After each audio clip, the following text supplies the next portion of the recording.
Hello, welcome at last to another video. It doesn't happen often. I mean, it happens more often than it used to. Or maybe it happens less often than it used to.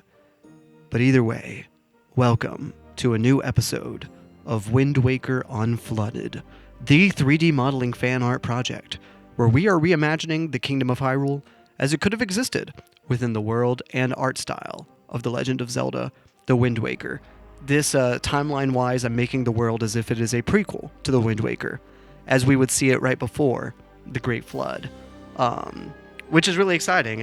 This is a world-building project, just all about making this 3D model of the map, and there's so much that goes into that, so much that goes into figuring out what this world would look like, but it's also actualizing a version of Hyrule, right? That this is still Hyrule as we've seen it, not just in... I mean, in so many games, not just in one game, but it's an amalgamation of many different versions of Hyrule, and we see a lot of different things coming together in this map, because Hyrule is all, it's all one world, and these games that show us different locations, it's all a part of the same world. So as we realize what a complete version of it might look like, it's pulling from all of those different versions, but of course within the world of the Wind Waker, lining up with the islands of the Great Sea, which are the mountaintops of Hyrule, and now we finally get to see what could have been below the ocean all this time. And I'm not modeling this as if it's what the developers could have made in 2003 or 2002 when the game came out. Like I said, it's like I'm pulling from other games as well, and I think that it makes sense too. Hyrule, we've seen more of it since. More of Hyrule that was shown off in Twilight Princess and in Breath of the Wild, and I think that it's important to... I don't want to restrict myself, because this isn't Wind Waker as it could have been. This is just a fan project of what it would look like to go below the Great Sea and what Hyrule would look like before it was flooded. That is the point of this project, and it's been really fun. I've been so thankful to see how many of y'all have been interested in this project, and I say that every time, but I'm always thankful for viewers. But today, let's talk about what we're working on today. So I'm at the point. To be frank, I always ask for suggestions, and I mean that. I want to know your suggestions for this project. But sometimes when I scroll through your comments and y'all are saying, Mr. Wind Waker Hyrule, Mr. Wind Waker Unflooded, these are the places I would like to see in the world of the Wind Waker. Have you worked on this yet for the project? And more and more every day when I scroll, my answer is yes. That already exists in the map. I've already added that. You want to see the Arbiter's Grounds? Boom, that's in the map already. You want to see the City in the Sky from Twilight Princess as well, or Snow Peak? Boom, those are in the map as well. And I've done videos before, and I'm not getting on to y'all. I'm not saying, do y'all even watch my channel? That's not what I'm saying. What I'm saying is just like, this project has come along enough that a lot of the places that y'all want to see, we've already worked on. There's Gerudo Town and the Gerudo Fortress from Ocarina of Time. Hyrule Castle Town has been rebuilt. One of our contributors remodeled and restored what Great Fish Isle would have looked like before it was destroyed in the events of the Wind Waker. There's all of these different things that now we're seeing. I started working on Goron City, which is now below Dragon Roost Isle. Locations that were a part of the concept art from Hyrule Historia that we know could have existed in the Wind Waker but were cut. Places like GameCube Isle, a contributor worked on that. I recently worked on Stovepipe Isle. That was also a piece of concept art. And those are now places that exist in the map. There's all kinds of references to other games as well. Places like the Great Plateau from Breath of the Wild. That is in the map, for instance. And other locations like Hateno Village, for instance, and Kakariko Village from Breath of the Wild and Ocarina of Time. That is in the map. And so I guess I bring this all up just to say that I hear your suggestions, and I try to work on every one that I can. And now it's at the point where a lot of suggestions, I'm like, you know what? I've done that. I've done that. I've done that. I've done that. And so what's left in the project is, not just, like I think we've recreated a lot of locations from other games. We've checked that box. And I think what's left really is making new locations for Hyrule, right? and that's something that really excites me. And so this is a new village based on a new design, and I'm really excited to be adding this to the project, because I think that that's exactly the kind of thing that this project is about. You know, I'm trying to take the lore seriously and work as if I'm pulling all of these documents together, as if it's a, you know, like I'm really taking it seriously to kind of uncover what Hyrule could have looked like before the Great Flood, making sure it lines up with the island above it, right? And I do take that seriously. But also, it is a creative project. It's my perspective, and it's my creativity. And as I'm adding to the world, obviously, it is also based on a map by Jacob Zachariah. But fleshing that out even more and going into 3 dimensions, it's my creativity that is impacting this project as I add more and more new locations and go, you know what, this map could use more of this. And then I can add that, whatever it is, right? If it's a new village, if it's a new take on Castletown, I'm really excited to keep working on that and fully realizing Castletown as we've never seen it before. I'm really excited about that. That's like a lake town. I thought that would be kind of a cool way of building Castletown, you know, alongside the Hyrule Castle of the Wind Waker. And we can kind of infer that before the Great Flood, maybe Castletown was destroyed in an attack by Ganon, right? And that it fell into the lake. I think that'd be really dramatic. So that's kind of part of the context of this world. And I think it's really cool to just get into all of these things and to create new locations. And for instance, like Sage Temples, I've talked about that before, is that, you know, this is Hyrule right before the Great Flood. We know a couple of sages that existed. We know that there was an Earth and a Wind Sage, right? A Kokiri Wind Sage and a Zora Earth Sage. So those are elements that are a little different from the elements that we see in other games. So I would love to show the temples that the other sages prayed at. You know, if there's 7 sages, and, you know, we can kind of guess a couple of the elements that are consistent across the series, but we also know that the elements could be a little bit different. And I think that's really fun to get into that and create these locations that's like, you know, let's create whole new places. You know, if I say Fire Temple, I don't mean the Fire Temple from Ocarina of Time or Tears of the Kingdom. It's a new temple for the current Fire Sage of the time, right? And so if I say Lightning Temple, I don't mean the Lightning Temple from Tears of the Kingdom as that exists, even though I did add a pyramid to the map. If I say the Lightning Temple for the pre-flood Wind Waker Sage, right, for Wind Waker Unflooded, that is a new place, you know, a place of prayer for the Lightning Sage of the time. And all of those temples are new locations that can be added to the map as well, places of prayer for these new sages, and that really excites me. And so, yeah, it's just like, I think that that's really cool. And so, yeah, I want to continue to invite comments and y'all's suggestions, but I want to say that like, I specifically want to invite, what are new locations that you think would be interesting within the world of Hyrule? Things that it's not just pulling from other games, but things that would elevate this world. Part of the idea, right, is that this is Hyrule right before it fell. So this is a kingdom that is, and I think a lot of the reasons that it fell are due to its own pride. And I want to lean into that with the world building, right? I want to show that this is a Hyrule that is gilded in a way, right? But it's not built to last. You know, its downfall is maybe inevitable. How can I drive that home with the modeling of the project? That's something that interests me, for sure. So I would love to see your comments and just like, what are ideas of how to, you know, just help tell that story. Because that's the thing, right, is like, it's a map, but a map is still a storytelling project in a way, right? There's a narrative, you know, that is implicit just when you look at the map and you can look around and you can see, oh, this is this world of Hyrule as it could have existed. This tells me a bit about the world just due to the environmental storytelling. And I think that that's a really cool thing to lean into. And that's exactly what I'm trying to do for this map. And of course, like, I want to tell stories on top of that as well. If y'all haven't heard me say it, I want to do like game cutscene style animated short films taking place within the world of Wind Waker Unflooded after I finish modeling the map. That is absolutely my ambition as well. And I've already started outlining and working on the scripts for that potential project as well. And I'm really interested in the idea of potential cutscenes, cutscene style animated short films, right? Showing Hyrule's downfall leading up to the Great Flood. So that is something that I would love to explore and kind of get into that as a story, right? Like getting into the narrative of that. And so those are absolutely things that I'm thinking about and I want to continue to explore, right? I'm not just pulling ideas together and trying to, make an amalgamation of it all. Like, I really am coming at this as a storyteller. If y'all don't know, I'm also a filmmaker, and y'all can go to my main channel to check out some of my filmmaking projects. I just released a new short film a couple weeks ago.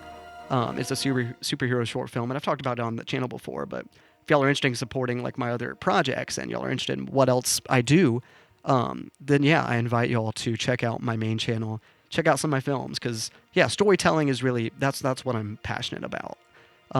And this map, continuing to do it, I'm interested in it because it's an act of storytelling. And I'm interested in like all the creativity that comes with that. Like I respect the world of the Wind Waker as it existed, as it was modeled originally in the game. But I guess like my project is not just interpretive. It is creative. It's generative in that way. I'm adding new ideas to the map.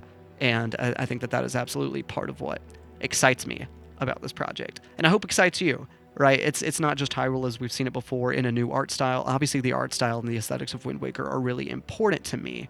And that's part of what motivates this project, is because we've seen Hyrule in Twilight Princess and Skyward Sword and Breath of the Wild in their own art styles, but we've never seen Hyrule fully realized within the art style of the Wind Waker, and I love its art style. It's one of the most beautiful art styles that I think have ever existed in a video game. So absolutely, I want to realize its world in that art style that I so love. And I think it's great, right? Because I've played a lot of games, and I've played games that like technically do certain things better than Wind Waker, or have more resources, right? Even later Zelda games, you look at Breath of the Wild and Tears of the Kingdom and what they're able to do with a similar art style. With there's even more grass. The mountains are less polygonal, right? There's all these things that they're able to do, with better hardware. But at the same time, I still love Wind Waker's art style, and I love that even though it's low poly, it's able to really, I think, show something that's really beautiful despite being low poly. And it doesn't feel low poly to me, even though it is. It's a world that is, I think, simplistic, but doesn't feel low tech. It feels painterly is not quite the word to use, and minimalist is not quite the word either. But there is a way in which it suggests something and allows you to fill in the details kind of with your own imagination. You know what I'm saying? And I don't know, like looking out into Hyrule Field in game, the Hyrule Field that you never got to explore. Like I get that feeling of like, even though I know there's not much in the distance, I still want to explore that world, even though it looks so simple. I want to see more of it, right? And that's just has continued to motivate me.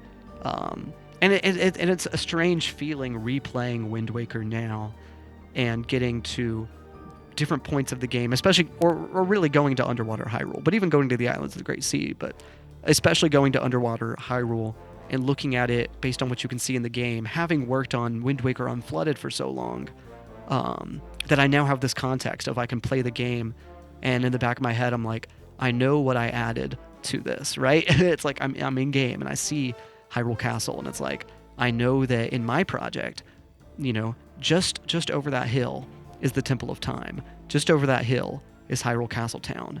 On the other side of the lake is a university. There's a city. There's a fort over there. And if I went that way, that's where Great Fish Isle is. And I go that way and I go up the river. And I turn around, there's Lon Lon Ranch. All these things that's like, I go to Underwater Hyrule and I look around in game, and just in the back of my head, I'm like, I have this context from my fan project, and it's a strange feeling, and it's like, it's not there in the game, but now I've imagined this world and I've added to it in my own project, still in 3 dimensions, realized what this world could look like, and it's been interesting to do that. And like I said, even the Islands of the Great Sea, I get that feeling. I'll sail to different islands, and I'll be on Outset Island and looking north, and I just think to myself, it's like, if I could see below the Great Sea in my version of the project, that's where Lake Hylia would be. It's just up there below the ocean. And it's just not something we see in game, but it's something we can imagine.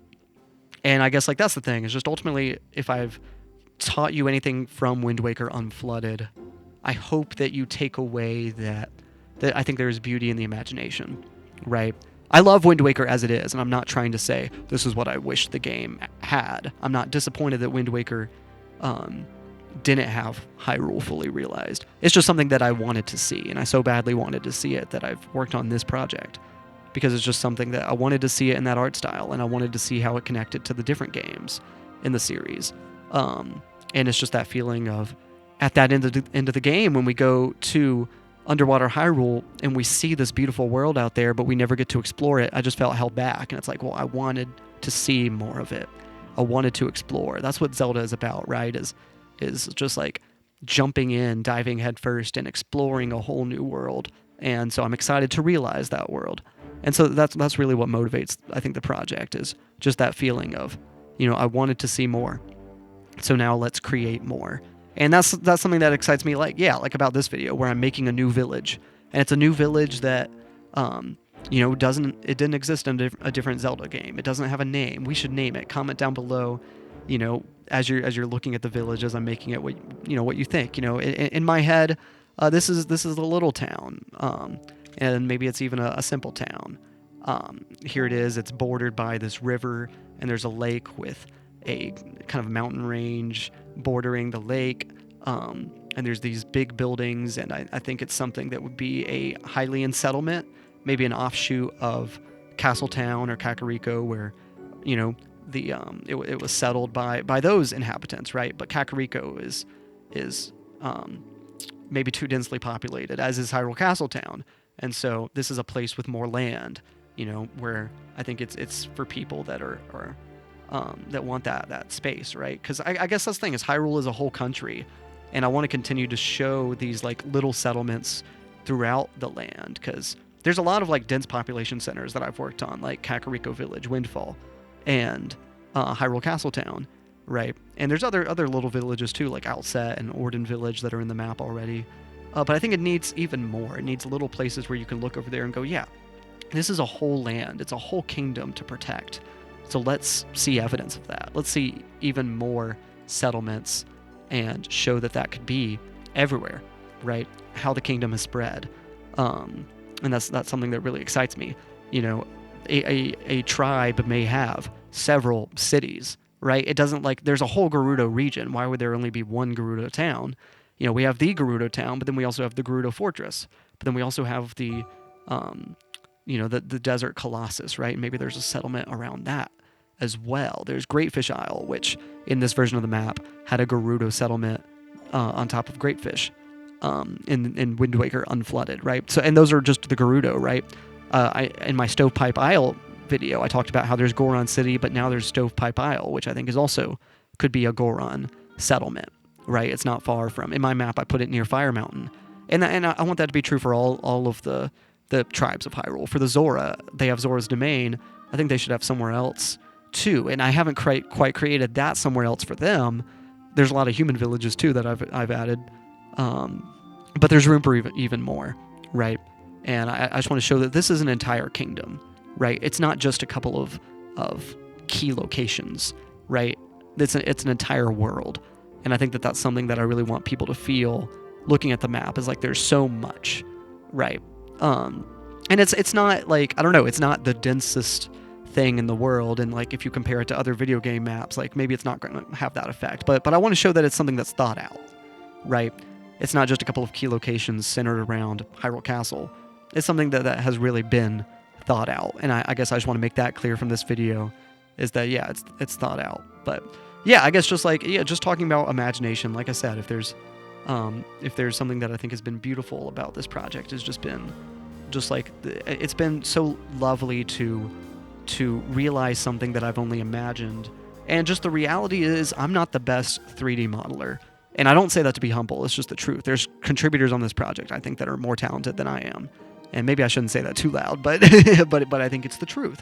I'm not trying to be humble, but it's something that I'm aware of, and yet I think Wind Waker Unflooded is still such a project that I think is still so specific to my vision, because of my creative decisions, but also like my aesthetic sensibilities. And it's something that's like, I may not be the best 3D modeler, but I enjoy realizing this version of Hyrule, and I think I had something to express, and because what I had to express was strong enough, it didn't matter, that I wasn't the most talented. I'm still able to realize that vision, and I'm still really proud of how this project's turning out, right? Even if there's things that, like, I think a beginner 3D modeler could do everything that I'm doing in my project. And really, I'm still a beginner 3D modeler. I've been using Blender on and off for 5 years for different projects, but I'm still very much a beginner, in my opinion. I feel aware of that. Maybe that's just the Dunning-Kruger effect. The more you do, the more you're aware that you don't know. But still, I do feel that way. But it's been a joy to feel that, like, well, just like a vision is strong enough to get you there, right? Even if you don't have the ability. I've learned so much doing this project, and I've gotten, I feel like intimately familiar with the Wind Waker's textures and how to use them to create a world, right? And it's been a joy just to immerse myself in this aesthetic that I love, in this game that I respect. It's a work of art, and I really believe that. And it's been a joy, because I think that this is, it's just, Wind Waker comes from a time where I think it was maybe like the first truly beautiful video game that was made. The Zelda series existed before this, and or at least in 3D. That's the thing, is just like Ocarina of Time was Zelda's predecessor. And it's a game that I really love its aesthetic direction, but it's aged. And Wind Waker, it's a game that I don't feel like it's aged. I think it committed to its art style, and because of that, still feels beautiful. But anyway, I've rambled for long enough, and if y'all are fans of the channel, maybe you've heard me talk about some of this stuff before. But still, it's like, I know there's a lot of new viewers, and I think it's always worth talking about this stuff with y'all, and I appreciate y'all for listening and for watching. And I do invite y'all to leave comments down below about your suggestions. I'd love to know what y'all would like to see added to the world of Wind Waker Unflooded. I wanted to do just a little bit longer of a video today, just because this location took longer to model, right? And I wanted to make it a little bit special. And it's something that's totally new, and I feel like I didn't spend much time talking about the location, just because there's not much to say. It's a whole new location, and I'm excited to continue to add to the world of Hyrule. Yeah, make new locations and new villages, and add just kind of my own spin on the map. And that's the thing, is just like, this isn't a reference to a different game. It's not directly connected to another landmark in the world of Wind Waker. It's just a wholly new original village, a whole new creation, and it's exciting just to add that. And I really like this one. It's just it's a little island village, pretty much, if you call it an island, right? It's bordered by a river, so it's this kind of geographically separated little area with a little lake in the middle, and it's just, to me, it's like a I don't know if it's quite idyllic, right? There's an oppressiveness to some of the architecture, these giant buildings that are kind of set apart in this kind of, more landscape, naturally driven little village, but still, I think that there is something beautiful to it. And I'm excited by that. I'm excited just to be able to express my own creativity, to share with you my own new locations to the project. And I'm excited to do even more of that in the future. So without further ado, I'll let you go. Now, if you're looking for other ways to support me, as always, you can support me as a creator by becoming a member on Patreon. There you'll get access to all kinds of exclusive behind-the-scenes content like in-progress outlines, scripts, storyboards, rough cuts, and even soundtracks for my newest films. By becoming a member, you'll also be thanked in the credits for any film I finish during your membership. You can also support me by streaming my music. I compose all of the scores for my own short films, and you can listen to those soundtracks on Spotify, Apple Music, or wherever you listen to music. Just look up Joe Kendrick. That's JoeKendrick. Y'all have a wonderful day, and without further ado, I'll let you go.